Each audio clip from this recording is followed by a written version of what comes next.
She marries a man believed to be ordinary. Friends pity her choice, not knowing her husband is a CEO undercover. What happens when his true identity is revealed? And if you cherish your family and love videos like this, subscribe to our channel to have 10 years of luck in your life. The fluorescent lights of the electronics store buzzed overhead as Hae-jin stood before a wall of smartphones, her eyes glazing over at the endless options. She had been there for nearly an hour, picking up and putting down different models, unable to make a decision. The store was relatively quiet for a Thursday afternoon, with only a few other customers browsing nearby. "Can I help you find something specific?" The voice was warm and professional. Hae-jin turned to find a young man in the store's blue uniform, his name tag reading Jun-suk. He had an earnest face and carried himself with quiet confidence, different from the typically overeager sales staff she usually encountered. "I need a new phone," Hae-jin replied, gesturing vaguely at the display. "But there are so many choices, and I'm not very tech-savvy." Jun-suk nodded understandingly and began asking her practical questions about her needs, what she used her phone for most, her budget, her concerns about different features. His knowledge seemed comprehensive, but he explained everything in simple terms she could grasp easily. There was something captivating about the way he spoke, his enthusiasm genuine rather than artificial. As they discussed different models, Hae-jin found herself paying more attention to his gentle smile than the phones he was showing her. Their hands brushed accidentally when he passed her a display model, and she felt an unexpected spark of electricity between them. The interaction stretched longer than necessary, with both of them finding new questions to ask and features to discuss. After finally selecting a phone, Hae-jin hesitated before leaving. Jun-suk was already helping another customer, but he caught her eye and gave her a small wave. She left the store with more than just a new phone. She had a flutter in her chest she hadn't felt in a long time. Over the next few weeks, Hae-jin found reasons to return to the store, questions about her phone's features, accessories she suddenly needed, and eventually, the courage to ask Jun-suk to coffee after his shift. Their relationship grew naturally from there, comfortable and uncomplicated. However, when Hae-jin introduced Jun-suk to her friends at a popular restaurant in Gangnam, the atmosphere shifted. Her friend Mi-kyung, a marketing executive, barely concealed her disappointment. Sun-hae, who worked in finance, kept asking pointed questions about his career goals. Even Dae-young, usually the most easygoing of the group, seemed underwhelmed. After dinner, in the privacy of Mi-kyung's car, her friends didn't hold back. "A sales clerk, Hae-jin? Really?" Mi-kyung's voice dripped with concern. "You could do so much better. What about that lawyer I wanted to introduce you to? He seems nice enough," Sun-hae added. "But don't you want someone more ambitious? Someone with a real future?" Hae-jin defended Jun-suk, pointing out his kindness, intelligence, and how well they connected, but their words planted seeds of doubt. She found herself watching him at work, wondering if her friends were right. Was she settling? Should she want more? These questions plagued her during quiet moments. She noticed how other customers sometimes talked down to him, assuming he was just another replaceable retail worker.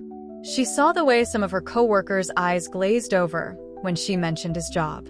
Even her mother, upon hearing about him, had asked with barely concealed disappointment, "Just a store clerk?" But when she was with Jun-suk, these doubts faded. He was thoughtful, engaging, and seemed to know something about everything.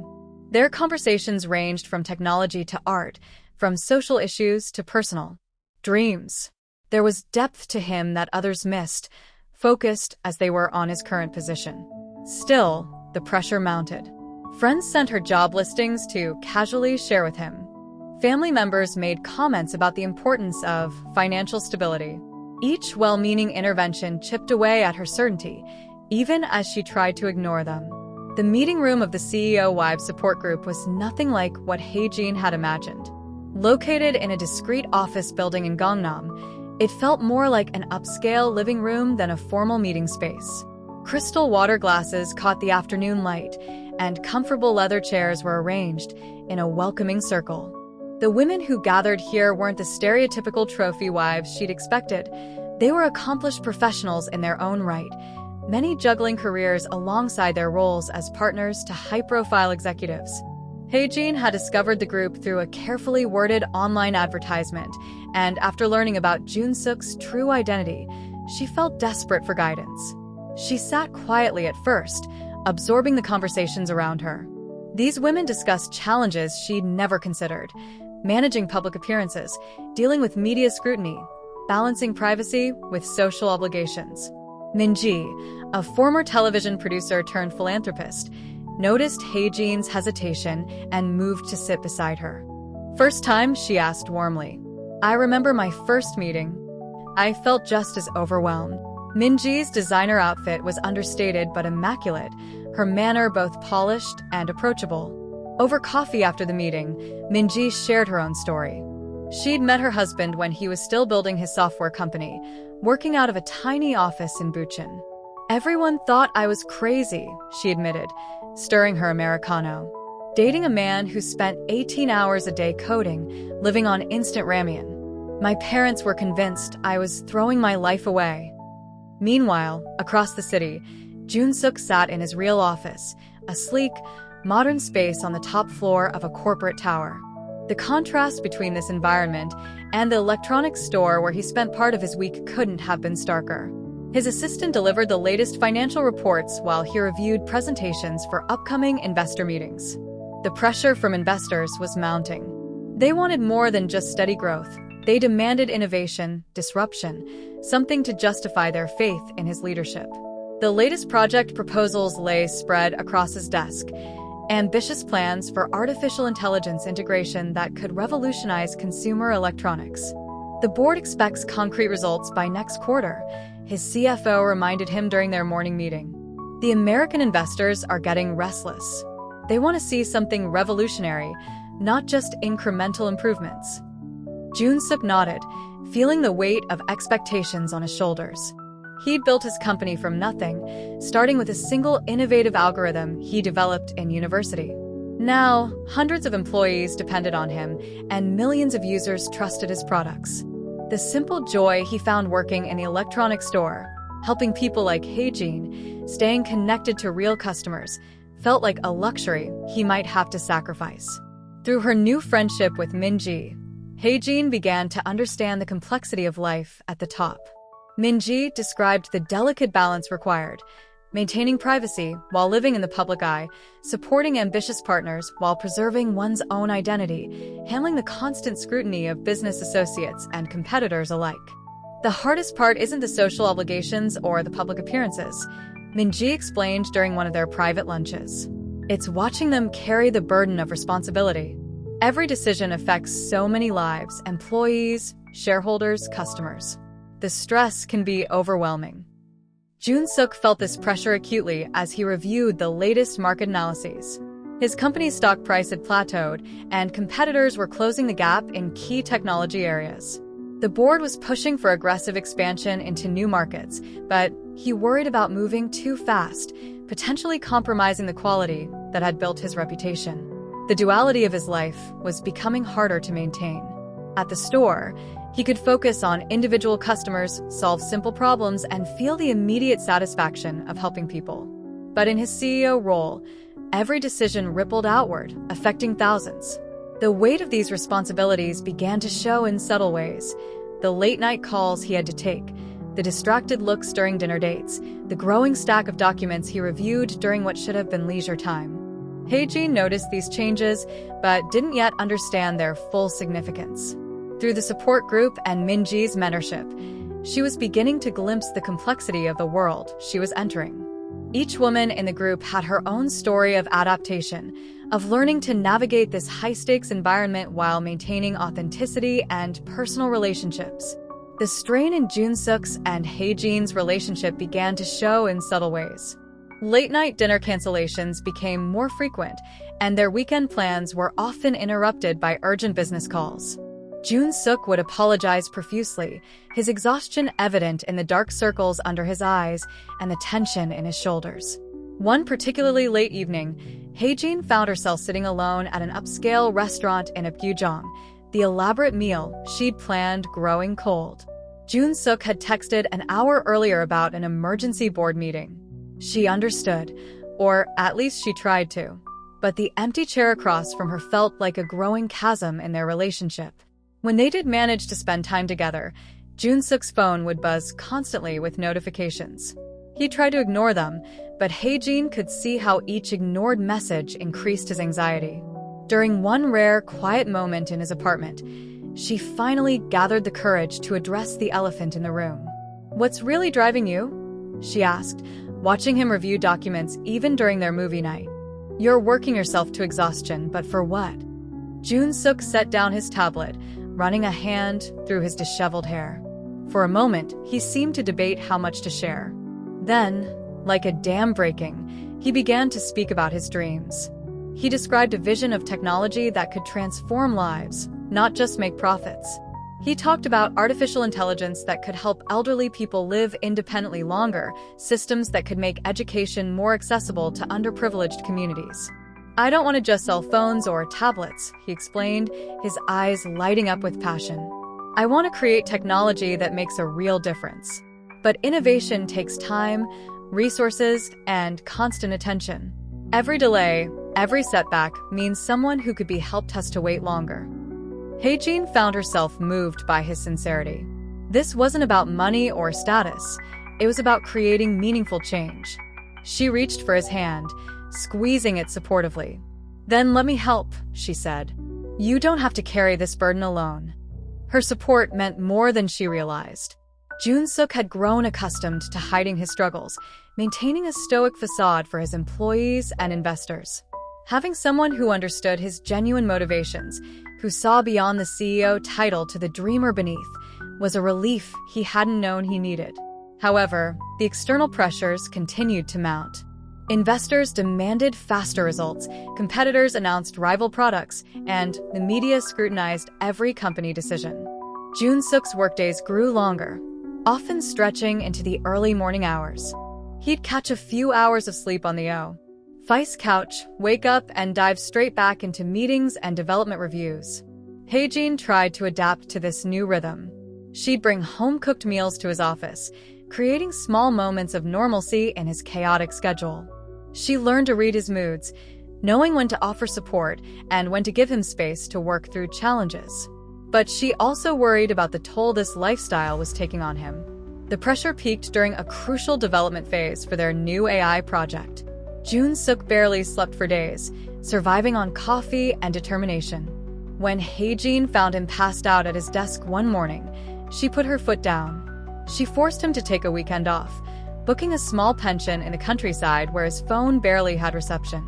Initially resistant, Jun-suk gradually relaxed as they spent time away from the corporate world. During a sunset walk, he admitted something he'd never told anyone else: his fear of failing not just himself, but all the people who depended on him. The weight of their expectations, their trust, sometimes felt crushing. Hae-jin listened, offering not just sympathy, but understanding. She shared what she'd learned from the CEO Wives Support Group, strategies for maintaining balance and perspective. Together, they began to develop a framework for managing their relationship alongside his responsibilities. The challenges didn't disappear, but they learned to face them as a team. Hae-jin became his sounding board, offering fresh perspectives on problems he'd been too close to see clearly. Her support gave him strength, while his dedication inspired her. They were building something deeper than a typical relationship, a partnership that could weather the unique pressures of his position. The announcement of the gala event sent ripples through Seoul's technology sector. The invitations, printed on sleek black cards with metallic accents, promised a revolutionary unveiling at the Grand Hyatt. Industry leaders, investors, and media figures all clamored for attendance, sensing that Jun-suk's company was about to make a significant move. Behind the scenes, preparations reached a fever pitch. Jun-suk spent countless hours refining his presentation, ensuring every detail of the product demonstration would be perfect. This wasn't just another corporate event. It was the culmination of years of research and development, the moment when his true vision would finally be revealed to the world. Hae-jin found herself caught up in the whirlwind of preparations. She accompanied Jun-suk to fittings for a custom-tailored suit, helped him rehearse his presentation, and worked with event planners to ensure every detail aligned with his company's image. Through it all, she couldn't help but notice his growing anxiety. This wasn't just nerves, there was something deeper troubling him. The night of the gala arrived with all the glamour of a movie premiere. The hotel's grand ballroom had been transformed into a futuristic showcase with interactive displays and floating holographic projections. Celebrities mingled with tech executives, while reporters prowled the edges of the crowd, hungry for any hint of what was to come. Hae-jin stood near the entrance, wearing a designer gown that Min-ji had helped her select. She watched as Jun-suk worked the room, moving from group to group with practiced ease. To most observers, he appeared confident and relaxed, but she could see the tension in his shoulders. The way his smile didn't quite reach his eyes. The first sign of trouble came during the cocktail hour. Hae-jin noticed Jun-suk's reaction to a particular group entering the ballroom. His posture stiffened, and for a brief moment, genuine alarm flashed across his face.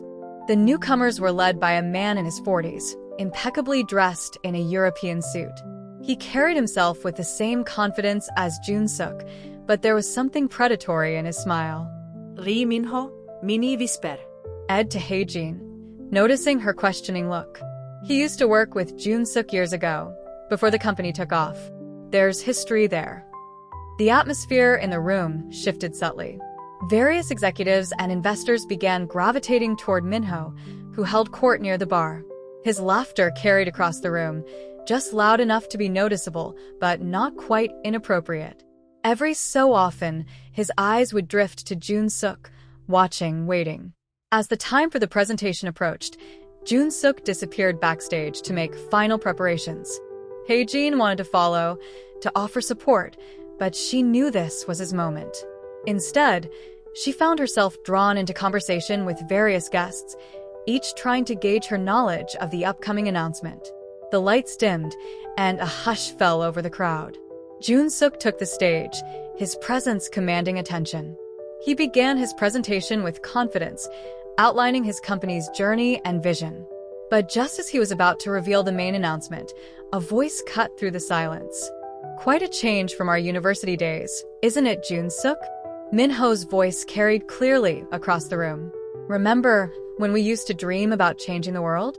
Before you decided to go it alone. The moment hung in the air like a suspended drop of water.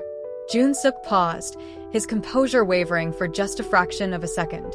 In that brief moment, Hae-jin saw something she'd never witnessed before, a flash of genuine fear in his eyes. The presentation continued, but the damage was done. Whispers rippled through the crowd. Old rumors and speculation began to surface. What was the real story behind Jun-suk's rise to success? What role had Minho played in the company's early days? And why had their paths diverged so dramatically? For Hae-jin, watching from the audience, it felt like seeing a completely different side of the man she loved. The confident CEO was still there, but now she glimpsed shadows of a past he'd never shared, conflicts he'd never mentioned.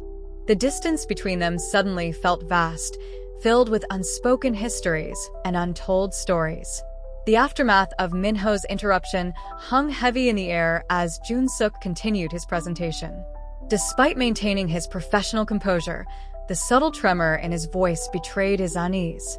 The audience, previously focused solely on the technological revelations, now split their attention between the presentation and the underlying drama unfolding before them. Hae-jin watched from her seat as industry leaders and journalists alternated between taking notes on the new technology and stealing glances at Minho, who maintained a knowing smirk throughout the presentation. She noticed how some older executives nodded in recognition when they saw him, suggesting his presence carried more weight than she'd initially realized. After the formal presentation, during the networking session, Minho made his calculated moves. He worked the room with practiced ease, moving from group to group, dropping carefully worded comments that seemed innocent on the surface, but carried hidden barbs. Brilliant presentation, though the core technology seems familiar, he would say, or Jun-suk always had a gift for improving existing ideas. The implications weren't lost on anyone, especially the investors. Hae-jin observed how some of them who had been enthusiastic minutes before now wore expressions of concern and doubt. She watched Jun-suk trying to maintain his networking obligations while obviously tracking Minho's movements from the corner of his eye. Things came to a head when Minho approached Jun-suk directly, champagne glass in hand. "Remember that night in the university lab?" he asked loudly enough for nearby groups to hear. "When we first cracked the initial algorithm. Such a shame how things turned out after that." Jun-suk's response was measured but tight. "The past is the past, Minho. We've both moved on. Have we?" Minho's smile didn't reach his eyes. "Some might say the past has a way of catching up with us, especially when it involves borrowed innovations." The exchange left Hae-jin reeling. She'd known Jun-suk as both the humble electronics store worker and the successful CEO, but this suggested another version of him she'd never glimpsed. Questions multiplied in her mind. What happened in that university lab? What was the true nature of Jun-suk's relationship with Minho? And most troublingly, was there truth to these veiled accusations? The evening continued, but the damage was done. Instead of celebrating the new technology announcement, conversations throughout the room focused on the apparent history between the two men. Journalists who had come for a technology story now sensed a potentially bigger scoop. Hae-jin felt increasingly isolated as the event progressed. Her previous confidence in understanding Jun-suk's world crumbled as she realized how much of his past remained unknown to her. The supportive partners of other executives seemed to share knowing looks, as if they'd all experienced similar revelations about their spouses' pasts. Min-ji tried to offer support, pulling Hae-jin aside during a quiet moment. "Every successful person has chapters they'd rather keep closed," she said gently. "It doesn't necessarily mean anything sinister." But the seeds of doubt had been planted. Hae-jin found herself questioning everything: the way they met, his choice to work in the electronics store, even his gradual revelation of his true position. Had it all been calculated? Was there a deeper reason he'd chosen to keep so much hidden? As the evening drew to a close, she watched Jun-suk engage in intense conversations with his board members and legal team, their expressions grave. The technological triumph he'd planned had been overshadowed by ghosts from his past, and she couldn't help but wonder what other revelations might be lurking in the shadows of his success. The following days after the gala unfolded in a haze of tension and unspoken questions. Jun-suk attempted to explain himself to Hae-jin over dinner at his penthouse apartment, but his words came out carefully measured, as if he was testifying rather than confiding in his partner. "Minho and I were research partners at university," he began, his fingers tapping nervously on the expensive dining table. "We worked together on the initial AI algorithm that would eventually become the foundation of my company. But our visions were fundamentally different. He wanted to sell the technology to the highest bidder, regardless of how it would be used. I saw its potential to help people." Hae-jin listened, noting the calculated pauses in his explanation, the way he seemed to weigh each word. "Why didn't you ever mention him before?" she asked, her voice quiet but firm. "I wanted to leave that part of my life behind," he replied, but the answer felt incomplete. The split wasn't clean. There were legal battles, settlements. Everything got resolved years ago, but Minho never accepted the outcome. The explanation only raised more questions.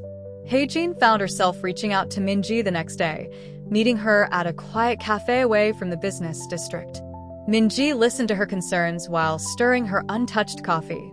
"The technology world is built on broken partnerships and contested innovations," Min-ji explained, her experience evident in her tone. "My husband went through something similar. The truth is, success rarely comes without conflict, especially in tech startups." But this rational explanation didn't ease Hae-jin's growing unease. The distance between her and Jun-suk seemed to widen with each passing day. His phone calls became shorter, his responses more guarded. She could sense him retreating into himself, perhaps preparing for whatever move Minho might make next. The situation reached a breaking point when Jun-suk canceled THEIR weekend plans, citing the need to meet with his legal team. Instead of accepting another rain check, Hae-jin confronted him. "Are you pushing me away because you don't trust me, or because you're afraid of what else I might discover?" The question hung between them like a physical barrier. Jun Suk's expression shifted from surprise to something closer to resignation. Without a word, he gathered his things and left, saying he needed time to think. The silence that followed was deafening. Hae-jin found herself questioning everything: their chance meeting at the electronics store, his modest behavior, even his gradual revelation of his true identity. Had it all been carefully orchestrated? Was their entire relationship built on a foundation of half-truths? Meanwhile, Jun Suk isolated himself in his office, buried in old documents and legal papers, preparing for whatever storm Min-ho might be brewing. His assistant reported that he barely left the building, sleeping on his office couch and subsisting on delivered meals. The technology blogs and business news sites began publishing speculative pieces about the company's early days, fueled by carefully leaked information that could only have come from Min-ho's camp. Each new article seemed to cast more shadows on Jun Suk's rise to success. Hae-jin spent the following week in a state of emotional turbulence. Her apartment, once a sanctuary, now felt like a prison of overthinking. Every memory of her time with Jun Suk played on repeat in her mind, each one tinted with new suspicion. Her friends, the same ones who had initially doubted Jun Suk for being just a store clerk, now bombarded her with links to articles questioning his integrity. "Did you see this new exposé?" Mi-kyung texted regularly, sharing business articles about startup controversies. "You need to protect yourself. These tech entrepreneurs are all the same. They'll step on anyone to get ahead." The support group for partners of CEOs, once a source of comfort, now felt complicated. Hae-jin attended a session but found herself studying each woman's face, wondering what secrets they kept for their partners, what compromises they'd made for love and success. The charity event where she encountered Jun Suk again was a high-profile fundraiser for educational technology. She hadn't planned to attend, but Min-ji insisted it would look worse if she didn't show up. "Absence creates speculation," she advised. "Sometimes the strongest statement is appearing unfazed."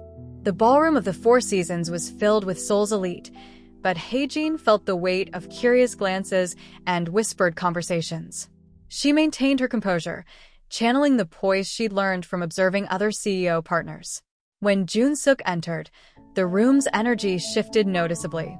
He looked different, thinner, more tired, but somehow more determined.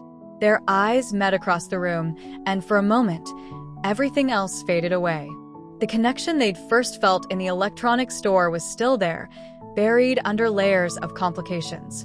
They managed to find a quiet moment on the terrace, away from prying eyes and eager ears. The night air was cool, carrying the faint scent of the hotel's garden below. "I miss you," he said simply, his usual measured speech giving way to raw honesty. "I miss who I thought you were," Hae-jin replied, surprising herself with her directness. "I'm not afraid of your success or your position, Jun Suk. I'm afraid of not knowing who you really are." The conversation that followed was intense and honest. Hae-jin voiced her fears about fame and fortune, not about having them, but about how they could change people, corrupt relationships, turn love into a transaction. "The man I fell in love with in that store showed me genuine kindness, shared real moments with me," she said, her voice steady despite her emotional turmoil. Was any of that real? Or was it all part of some elaborate plan? Je ne sais où il est. Ned against the terrace railing, looking out over the city lights. "That store is my reality check," he admitted. "It reminds me why I started this journey, to create technology that helps real people, not just to make profits. Every time I help someone choose a phone or explain a feature, I remember my purpose." The sincerity in his voice was compelling, but Hae-jin had one more question that had been haunting her. "And me? Was meeting me part of your reality check too?" The weight of Hae-jin's question lingered in the air before Jun Suk responded. Standing on that terrace, surrounded by the glittering lights of Seoul, he finally dropped the careful corporate facade he'd maintained since the gala. "Meeting you was the one thing in my life I couldn't have planned," he said, his voice carrying a vulnerability she hadn't heard before. "You saw me, not the CEO, not the successful entrepreneur, just me. Do you know how rare that is in my world?" Jun Suk moved closer, but maintained enough distance to show respect for her space. I promise you, nothing about us was orchestrated. If anything, falling in love with you complicated every careful plan I had. But it's the best complication that's ever happened to me. Despite the sincerity of his words, the shadow of his past with Min-ho still loomed. The business news continued to buzz with speculation, and investors were growing increasingly nervous. Jun-suk's company's shares had taken a hit, and competitors were beginning to circle, sensing weakness. In his office, Jun-suk worked tirelessly to prepare for the upcoming investor meeting.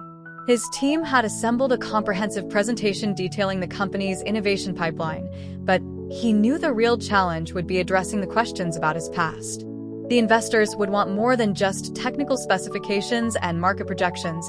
They would demand transparency about the company's foundations. Hae-jin, meanwhile, found herself at a crossroads. Her decision to fight for their relationship came with its own challenges. Friends continued to send her concerned messages about startup scandals and cautionary tales of tech industry relationships. But something about Jun-suk's vulnerability on the terrace had resonated with her. It matched the genuine person she'd first met in the electronics store. Late one night, as Jun-suk prepared for the investor meeting, Hae-jin brought dinner to his office. She found him surrounded by documents. Old university papers spread across his desk alongside current market analyses. "They'll want to know everything," he said, not looking up from his work. "About Min-ho, about the original algorithm, about every decision that led to this point. I have to be ready." "Then be ready," Hae-jin replied, clearing a space for the food. "But don't face it alone." He finally looked up, the question clear in his eyes. Hae-jin continued, "I'm choosing to trust you, Jun-suk. Not the CEO, not the successful entrepreneur you. The man who spent an hour helping me pick out a phone when we first met. The man who lights up when talking about making technology accessible to everyone." Her words seemed to lift a weight from his shoulders, but they both knew the real challenges lay ahead. Min-ho's presence continued to cast a long shadow, and the investor meeting loomed like a gathering storm. Jun-suk turned back to his preparations with renewed focus, knowing that transparency would be his best defense. The day of the investor meeting arrived with tension thick in the air. The company's main conference room, occupying the top floor with its panoramic view of Seoul, was filled with board members, major investors, and key stakeholders. Hae-jin sat near the back, her presence both supporting and witnessing what would unfold. Jun-suk began his presentation with the expected updates on current projects and market performance. His delivery was flawless, each slide demonstrating the company's continued innovation and growth. But the real revelation came when he shifted to address the elephant in the room. "Before I unveil our next breakthrough," he announced, "I want to address the questions about our company's origins." The room grew silent. Even the usually restless investors sat straighter in their chairs. He pulled up an old photograph on the screen, a university laboratory, two young men hunched over computers. Himself and Min-ho, a decade younger, caught in a moment of shared purpose. What followed was a detailed account of their partnership, the late nights coding, the breakthroughs, and ultimately, the philosophical divide that drove them apart. The innovation he revealed wasn't just technological, it was the truth itself. Jun-suk explained how the original algorithm had been a collaborative effort, but the applications they envisioned had been fundamentally different. Min-ho had wanted to sell it to military contractors. Jun-suk had seen its potential for civilian use, particularly in healthcare and education. "Yes, we parted ways," he acknowledged. "Yes, there were legal battles. But every decision I made was guided by our company's core mission, to create technology that serves humanity, not exploits it." The room erupted with questions. Investors demanded details about the settlement with Min-ho, about potential legal vulnerabilities, about the impact on current projects. Jun-suk answered each query directly, no longer hiding behind corporate speak or legal caution. Hae-jin watched as the truth transformed the atmosphere. Some investors seemed relieved by the transparency, while others grew more concerned. But what struck her most was how this version of Jun-suk, honest, vulnerable, yet unwavering in his principles, aligned perfectly with the man she'd fallen in love with in the electronics store. As the presentation concluded, An elderly woman in the front row stood up. Her presence had been unremarkable until then, but something about her commanded attention. Her questions were precise, technical, showing an intimate knowledge of the company's early days. The revelation hit Hae-jin suddenly.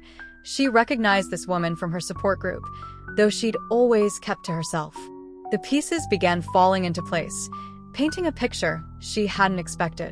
The elderly woman's identity sent shockwaves through the room. She was Kim Seo-yeon, Jun-suk's mother, one of South Korea's most private but influential tech investors. She had been attending the CEO wives support group in disguise, quietly observing Hae-jin's journey alongside her sons. "I've watched both of you," Seo-yeon announced, her voice carrying the weight of authority. "My son, trying to balance his vision with his humanity. And you, Hae-jin, loving him for who he is, not what he owns." The room fell into stunned silence. Jun-suk stood frozen at the podium, for once completely caught off guard. His mother continued, addressing the other investors directly. "I invested in this company not just because of a technology, but because of my son's integrity. When he chose to work in that electronics store, against my wishes, I thought he was being foolish. Now I understand. He was staying true to his purpose, remembering who he wanted to serve." She turned to face Hae-jin. "And you, my dear, proved yourself not by adapting to wealth and power, but by questioning it, by demanding truth and authenticity. You've done what I couldn't, kept him grounded in what matters." Jun-suk finally found his voice. "Mother, why didn't you tell me?" "Because you needed to find your own way," she replied. "Both of you did. Love tested by doubt becomes stronger.